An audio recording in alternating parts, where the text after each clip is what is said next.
안녕하세요, 강남호울입니다. 최근에 자꾸 관심이 가는 항공주 중 대표인 대한항공에 자꾸 눈길이 가서 종목 리뷰해보는 시간을 가졌습니다. 오늘 영상은 대한항공 추정 실적 리뷰, 대한항공 이슈사항, 대한항공 목표 주가 3가지 챕터로 구성되어 있습니다. 일단 오늘자 기사에 코로나 백신 1차 접종률이 77%라는 뉴스를 접했습니다. 18세 이상 인구를 기준으로 하면은 1차 접종률은 89%라고 하네요. 접종률 수준이 상당하며 이는 향후 항공회사에 긍정적인 영향을 가져다 줄 것으로 쉽게 예상할 수 있습니다. 제가 항공사에 관심을 주는 큰 이유이기도 합니다. 아직 대한항공의 경우 3분기 잠정 실적을 확인할 수 없어서 2분기 실적을 우선 살폈습니다. 대한항공의 사업은 크게 항공운송과 항공우주로 구분되나 핵심은 항공운송 부분이 총 매출의 90% 이상을 차지하는 만큼 매우 중요하다고 볼 수 있겠습니다. 항공운송은 국내선 여객, 국제선 여객, 화물로 크게 구분됩니다. 2019년 매출 실적을 보면은 항공운송 중 국내선은 4%, 국제선은 60%, 화물은 21%, 기타가 8% 수준입니다. 하지만 코로나가 발생한 2020년에는 총 매출액이 감소하고 사업 간 매출 비중에는 큰 변화가 있었습니다.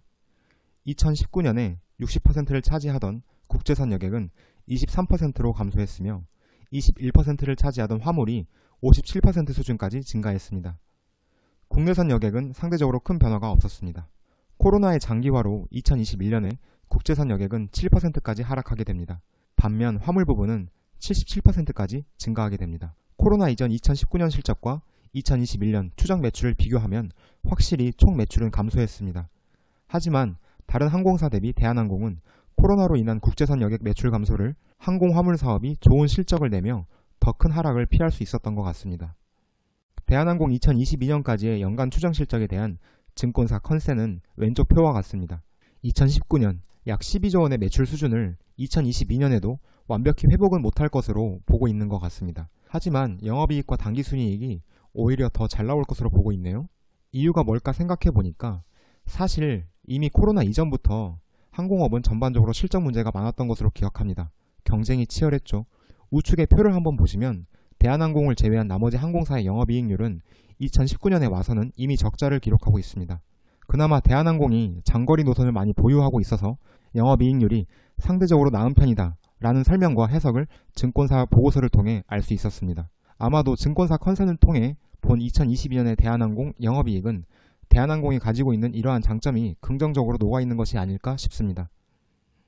지금 대한항공에 있어서 가장 큰 이슈는 역시나 아시아나항공과의 합병이겠죠. 사실 오늘 영상에서 대한항공과 아시아나항공 합병 후 재무와 실적을 검토해보려 했으나 영상이 너무 길어지고 제 실력에 자신이 없어서 이 영상에는 표현하지 못했습니다. 다만 객관적으로 알 수 있는 항공기 대수와 노선별 매출 비중을 정리했습니다. 국내 항공사의 총 항공기 대수는 2019년 413대까지 꾸준히 증가했으나 2020년 코로나 여파로 25대가 축소되고 2021년도 현재까지 20대 감소한 상태에 있다고 합니다. 현금 유출을 최소화하기 위한 리스기 반납, 노후기를 해제한 것이 이유일 것입니다. 2019년 기준 대한항공과 아시아나 항공기를 합친 수는 약 250여 대로 총 항공기의 60%를 차지합니다. 사실상 과점이죠. 그리고 우측 양사의 노선별 매출 비중을 살펴보면 양사 매출의 메인 비중이 미주와 유럽으로 나와 있지만 대한항공은 미주와 유럽의 장거리 노선, 아시아나항공은 중국 노선에서 입지가 뚜렷한 상황이라고 합니다. 그리고 국내 FSC 2개 회사 대한항공과 아시아나항공을 제외하면 사실상 LCC 회사에서는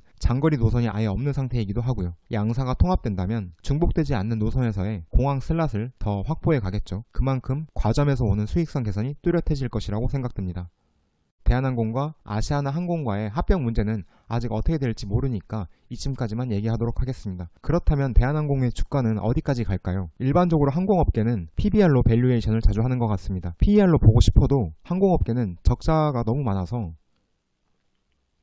대한항공의 10월 2일 종가는 33,650원으로 시가총액은 11조 7천억 원 수준입니다. 2021년 추정 자본 총계 대비 PBR은 1.84배 수준이며 2022년 추정 자본 총계 대비 PBR로 보면 1.74배 수준입니다. 월봉으로 보면 현재 주가는 차트상 고점인 상태이긴 합니다. 더 갈 수 있을까요?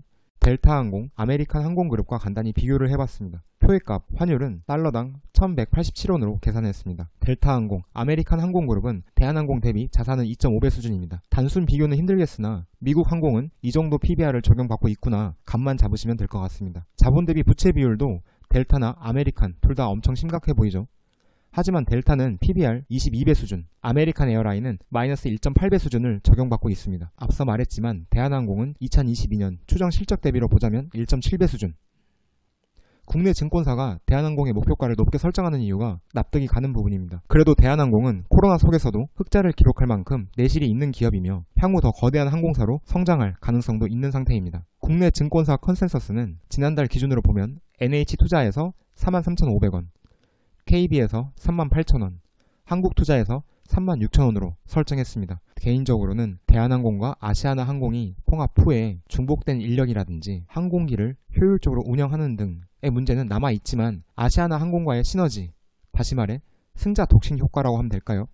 이 부분이 조금 더 기대가 되고 항공기가 감소한 상태이지만 여객 수요 회복에 따른 항공기 확충은 어려운 과제가 아닐 것이라 생각합니다.